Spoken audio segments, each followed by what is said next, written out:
కేంద్ర రాష్ట్ర ప్రభుత్వాలు అనుసరిస్తున్నటువంటి ప్రజా వ్యతిరేకమైనటువంటి విధానాలపై సిపిఎం పార్టీ కమ్యూనిస్టులు నిరంతరం పోరాటాలు నిర్వహిస్తుంటే కమ్యూనిస్టులు కాంగ్రెస్ కు తొత్తులుగా మారారనేటటువంటి పద్ధతుల్లో కేసీఆర్ వ్యాఖ్యానించడాన్ని సిపిఎం పార్టీ రాష్ట్ర కమిటీ తీవ్రంగా ఖండిస్తుంది. కమ్యూనిస్టుల గురించి మాట్లాడేటప్పుడు నోరు అదుపులో పెట్టుకుని మాట్లాడాలని చెప్పి కేసీఆర్ ని హెచ్చరిస్తున్నాం. కేంద్ర ప్రభుత్వం రాష్ట్ర ప్రయోజనాలకు భిన్నంగా శ్రామిక వర్గాలకు వ్యతిరేకంగా అణగారినటువంటి తరగతులకు వ్యతిరేకంగా విద్య, వైద్యం, ఉపాధి అవకాశాలు లేకుండా మొత్తం సంపదనంతా కూడా కార్పొరేట్ సంస్థలకు దారదత్తం చేసేటటువంటి పద్ధతిలో కేంద్ర బడ్జెట్ ప్రవేశపెడితే ఎందుకు కేసీఆర్ మాట్లాడడం లేదు? ఎందుకు బీఆర్ఎస్ ఆందోళన పోరాటాలు చేయడం లేదు? ఎందుకు పెద్ద ఎత్తున ప్రజా సమస్యల మీద కదిలించడం లేదు? ఆ రకంగా వ్యవహరించడం లేదంటే బీజేపీకి బీఆర్ఎస్ తొత్తుగా వ్యవహరిస్తున్నట్టేనా? మొన్న పార్లమెంట్ ఎన్నికల సందర్భంగా బీఆర్ఎస్ తన ఓట్లు తనకు వేసుకోకుండా అత్యధిక భాగం ఓట్లు బీజేపీకి పోయి బీజేపీ బలపడడానికి, సీట్లు పెరగడానికి సహకరించినటువంటి వైఖరి కేసీఆర్ తీసుకోవడం జరిగింది. అలాంటి వైఖరి వల్ల బీఆర్ఎస్ బీజేపీకి తొత్తుగా వ్యవహరిస్తున్నట్టే కదా. రాష్ట్ర ప్రయోజనాలకు భిన్నంగా వ్యవహరిస్తున్నా మాట్లాడకపోవడం, ఫామ్ హౌస్కి పరిమితం కావడం అంటే బీజేపీకి భయపడుతున్నాడా? మోడీకి భయపడుతున్నాడా?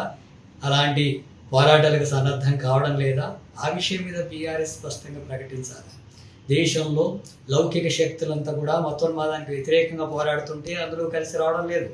రాజ్యాంగ హక్కుల్ని నిర్వీర్యం చేస్తుంటే వాటి గురించి మాట్లాడడం లేదు. రిజర్వేషన్స్ నిరుపయోగంగా మారుస్తుంటే ఆ అంశాలు కేంద్ర ప్రభుత్వం మీద మాట్లాడడం లేదు. రాష్ట్రాల హక్కులు హరించి వేస్తుంటే ఆ విషయంలో ఒక ప్రధాన ప్రతిపక్షంగా ఉన్న పార్టీ, గతంలో అధికారంలో ఉన్నటువంటి పార్టీ నాయకుడిగా ఉన్నటువంటి కేసీఆర్ మాట్లాడడం లేదు.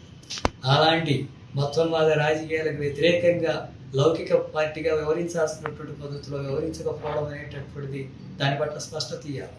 అందుకే బీఆర్ఎస్ బీజేపీ పట్ల తన వైఖరి ఏంటో స్పష్టంగా ప్రకటించాల్సిన అవసరం ఉందని చెప్పి సిపిఎం పార్టీగా డిమాండ్ చేస్తున్నాం.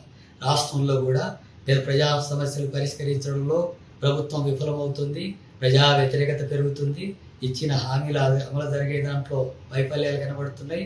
రేపు ప్రవేశపెట్టబోయే బడ్జెట్లోనైనా వాటిని పరిష్కరించాలని చెప్పి రాష్ట్ర ప్రభుత్వం మీద ఒత్తిడి చేస్తూ సిపిఎం పార్టీ, ప్రజా సంఘాలు ఆందోళన చేస్తున్నాయి.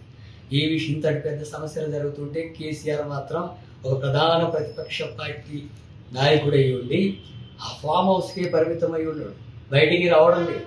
కేంద్ర ప్రభుత్వానికి వ్యతిరేకంగా మాట్లాడలేదు, రాష్ట్ర ప్రభుత్వ వ్యతిరేక పోరాటంలో కూడా పాల్గొనడం లేదు.